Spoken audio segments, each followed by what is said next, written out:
So Yann LeCun is a 65-year-old New York NYU professor who's planning to leave Meta to launch his own AI startup. This is pretty significant news, especially because he's been at Facebook since 2013, and he was the founding director of fundamental AI research known as FAIR.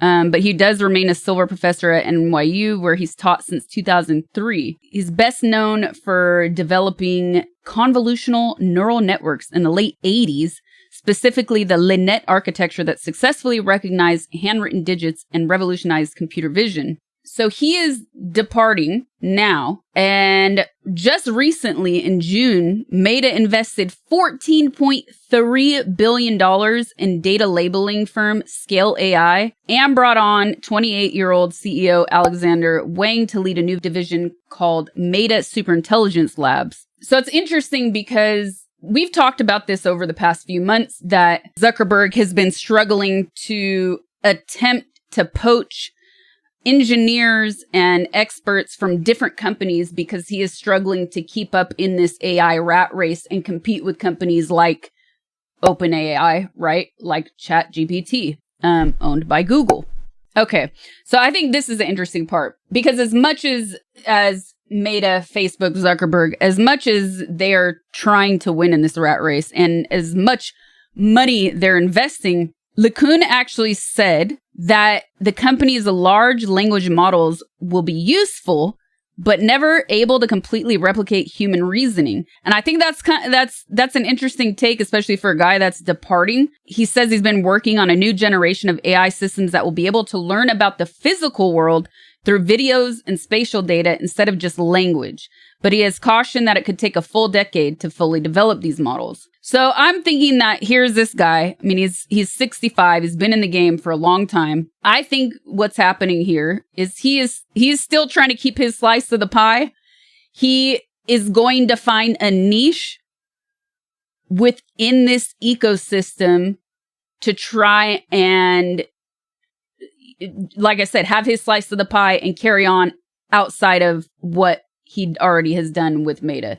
This also comes on the heels of this major report that MIT recently released that we actually talked about a while back, that discovered AI is not returning enough money in investments when it comes to 95% of generative AI pilots. 95 of generative AI pilots at companies are failing. And it's right now, it is the industry that has been able to captivate the attention and the dollars of investors. Meta's stocks have also been going down because they're struggling to compete, especially with OpenAI. And as I said, I feel like a lot of these various companies, Meta being a major one, they keep throwing these like little treats at the public. Like, hey, look at this new tool that you can play with. Look at this. Look at Sora. Check this out. Hey, make your little avatar. Like, what is this doing for society? I think it's just feeding enough buzz into the news cycle, into the social media cycle, to keep people's attention into thinking that something really great is happening, when in reality, right now, I don't think a lot of people know exactly what their end goal is, other than like the bottom line.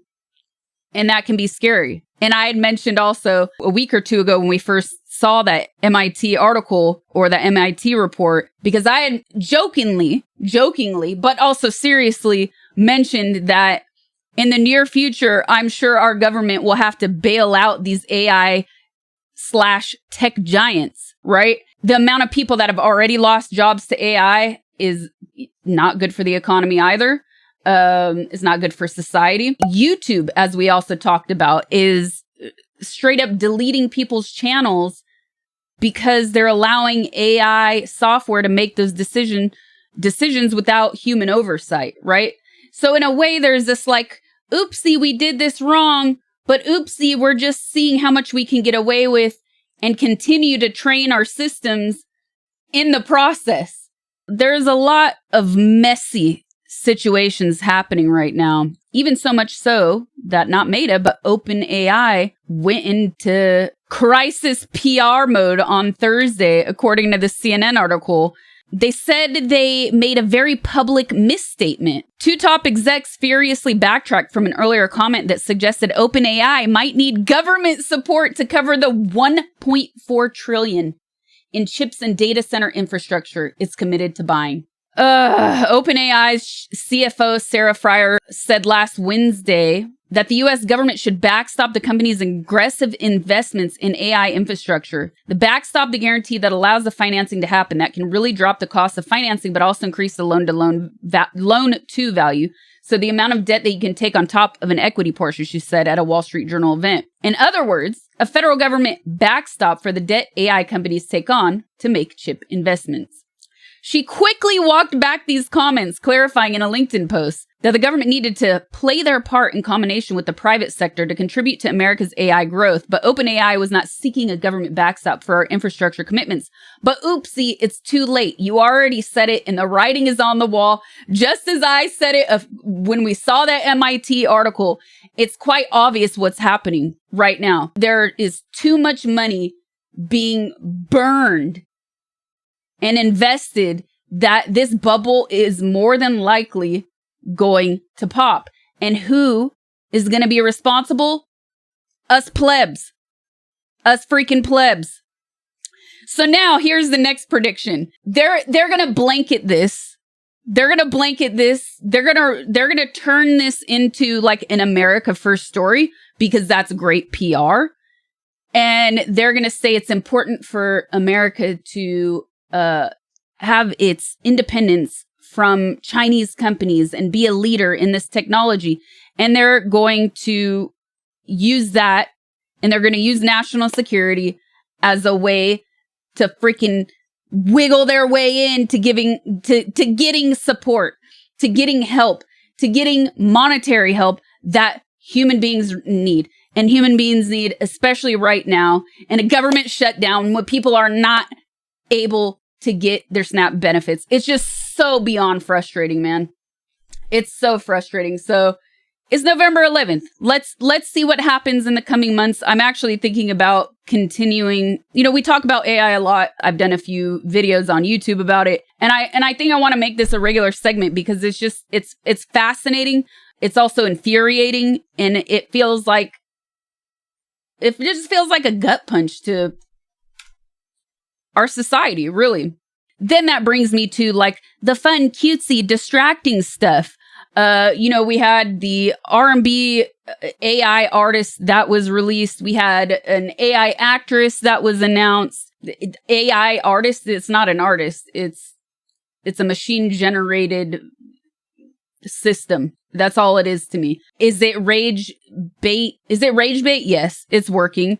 I think some people think they might make money off of it, but I like the music industry alone and the film industry as well has been struggling so much to stay relevant, especially in the age of social media. I don't see these things being the holy grail to save them. But just today found this article here that gets me wanting to talk more about it. And that is that both Matthew McConaughey and Michael Caine have teamed with an AI audio company called 11 Labs to produce AI replications of their famous voices. To everyone building with voice technology, keep going. You're helping create a future. No. Where we can look up from our screens and connect through something as timeless as humanity itself. Our voices, McConaughey says. All right. Boo, I say. But here's what I also have to say. Technology is always changing. Technology is always developing. And what are we supposed to do? You know what I mean? Look at somebody like Susu, who had so many deep fakes of her out in the world. She just decided, screw it. I'm going to create my own AI bot, right? Let me at least have some control over this and benefit. Because, as we know, tons of these companies have already scraped the fucking internet for data and have harvested data, and they're stealing it. And there are cases upon cases where even legacy media outlets have just decided to settle and take pennies on the dollar to allow these companies who already stole their media to use it. There's the Anthropic case, where Anthropic stole copyrighted material. And funny enough, I just got an email from one of my agents about my book being used. A lot of what's happening or has already happened is pure theft. So then when I look at a story like this, while it's very disappointing and I don't feel good about it, I also don't know if they're wrong. You know what I mean? As much as I morally hate it, as much as I'm against it, what are they supposed to do? Somebody is gonna do it anyways, right? Because it's gonna be done anyways doesn't mean you have to support it. I'm not saying support it. What I'm saying is it's a moral dilemma. If somebody is gonna go into your house and rob you for everything you have, and say you don't have a lot, but they take everything you own, would you rather get $100 or would you rather let them just get away with it for nothing? That's the conundrum. And the problem is that governments there's no defining law on any of this. All the old heads in the government don't understand all this. They're also trying to scrape their way and profit as much as they can. Dancing Unk is a moral dilemma? No, it's not. That's an easy one. That's that's a good example. Should I just go do my own? It's stupid. The way Susu did it? I don't know, man. The theft has already occurred is the problem. The theft has already occurred. What about the working actor? What about the working creator who is freelance? Somebody, I'm going to use Susu as an example again, where your image is constantly stolen, repackaged, and repurposed. And that's money out of your pocket, right? Like, at what point do you fight back? So do you have to use the technology in order to fight back? Like, where, that's why it's such a strong moral dilemma. I don't know if there's a right answer for that. And I think for sure you could say it's better to have some control, develop your own use for the technology because that's where it's already going, but don't sell your likeness to somebody else who's just going to repackage it, repurpose it, and sell it off.